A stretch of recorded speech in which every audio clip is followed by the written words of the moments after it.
All right, welcome back. Freedom of the press and freedom of assembly.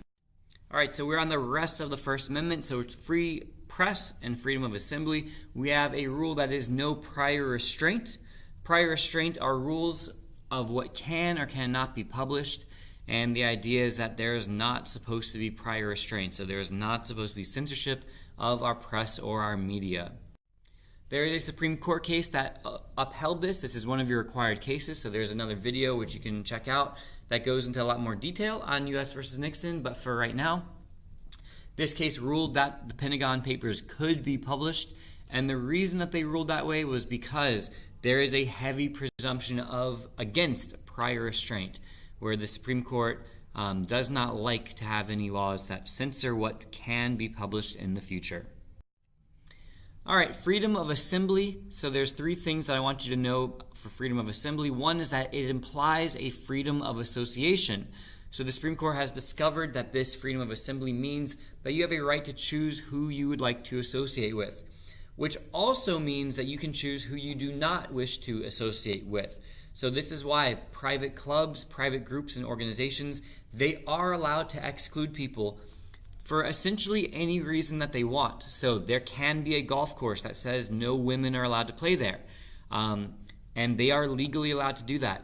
The Boy Scouts, they changed this policy on their own a couple years ago, but they were legally allowed to say that there could not be any gay scoutmasters. They are allowed to do that.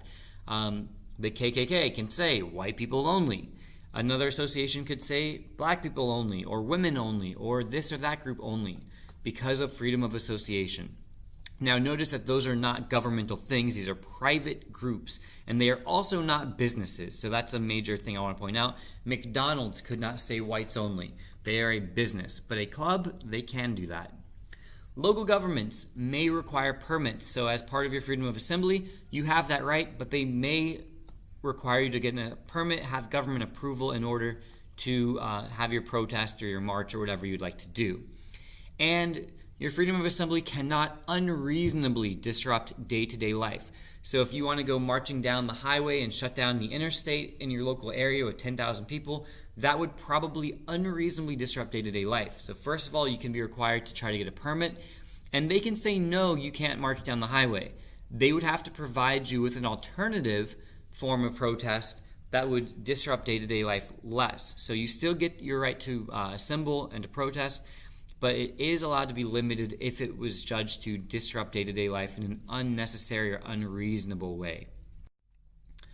All right, don't forget to subscribe, hit that like button. This has been a LaMoney Production.